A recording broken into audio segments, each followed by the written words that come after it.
Today on Dead Dodge Garage, it's this 1967 Dodge Coronet 500 convertible. Most of our time on the channel here is spent looking at junk. But since I actually work on nice things professionally now, I thought we'd look at one of those for a change. As nice things go, this car definitely qualifies. The paint job's gorgeous. In here you'll find a 383, but it's hiding under an aftermarket style AC compressor and some other things. It's pretty obvious from just about every angle that this car is not exactly factory. Take the ride height, for example. Many people who have commented on my channel seem to be against lowering these cars, but I think it's awesome. I've been here at Rocket for about 4 months now, and I guess I've finally proved that I'm not entirely inept, to the point that I'm allowed to work on this thing. Pretty cool. This car belongs to the gentleman that comes around and charges air conditioning systems for us. I guess you could call him an air conditioning enthusiast. And for that reason, when it came time to restore his Coronet, it had to have air conditioning, of course. So we actually handled in-house converting the Firewall to accept the air conditioning box as opposed to the standard style. The Firewall work was all finished before I got here, but I have done some stuff, like restoring those brackets and mounting the filter dryer assembly. I also modified the radiator support to accept the condenser mounting. If you follow me on Instagram, you'll have seen that I also test fit and figured out all this AC hose stuff.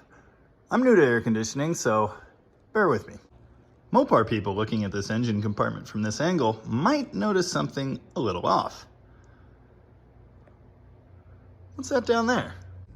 That is an electronically controlled 4L60E. That's right, it's a General Motors transmission, and it's installed with a kit from Silversport Transmissions. It's actually a really nice setup, and I'm excited to see how well it works in this car. Not only did this car not have air conditioning from the factory, it didn't have a center console either. So yesterday, I mapped out and mounted all of the bracketry for the console and the factory force shifter, which will be modified to control the GM transmission. On the center console, the car will also have the optional tachometer. That is cool. And expensive. Over here, you'll find a little touch I'm very proud of. I fabricated this bracket yesterday to mount the TCU, the little computer that controls that GM transmission. It fits perfectly under the center console. I also removed a bunch of extra wiring from this TCM harness. There's probably some more that can go, but we're going to leave that for now. Here's a look at the restored dash and steering column assembly. My coworker Trev put all this together, and it is gorgeous. Note here, the car did receive factory-style air conditioning climate controls.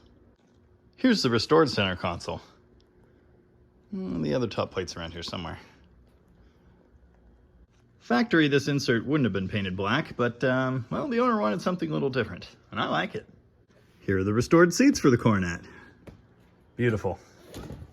Just a little dusty. One thing we do still need to finish is the glove box door. This reproduction unit is gorgeous, but it's lacking the factory Coronet 500 badge, and, well, we can't have that.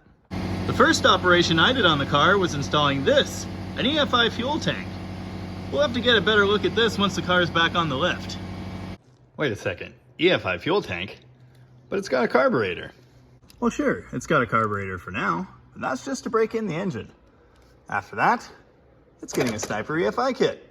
I'm actually really looking forward to putting the Sniper kit on this car. It's going to be interesting to see if we can get the, engine computer and transmission to cooperate. One of the main reasons I'm even handling this project is because I know about fuel injection. I've done a couple of these kits, and I know what's what. It's a little bit of a departure from the factory type stuff they usually do around here anyway. If you step back and look at this project in the big picture, what do you see? Fuel injected big block, overdrive automatic, air conditioning, plus, of course, a beautiful, restored, brand new interior. This is going to be quite something. And, of course, the roof comes off. But, before we can test any of that stuff, there are about 1,000 more steps. My next operation is to dig up hardware and restore it to mount these thingies. Does it have disc brakes? Of course it has disc brakes. It'll also be getting a sure grip rear end, although we haven't gotten around to that just yet. Here's a neat touch. We installed 2 reproduction fuel feed lines, one 3/8 and one 5/16. Obviously the 5/16 will be used as the return. I then kind of custom bent them up here behind the engine and made a little bracket to hold them in place. I'm sure there will be a lot more little custom touches like that as this car comes together. I'm very much enjoying it. Oh yeah, don't forget the power windows either. Well, I hope you enjoyed this quick look at this Coronet Restomod project. It's pretty neat. Look forward to video updates coming soon as I progress here. If you want to see more stuff like this, well, you better subscribe. Thanks for watching. And remember, chrome occasionally gets you home. Nice.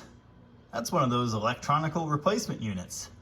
And yes, it's supposed to be upside down.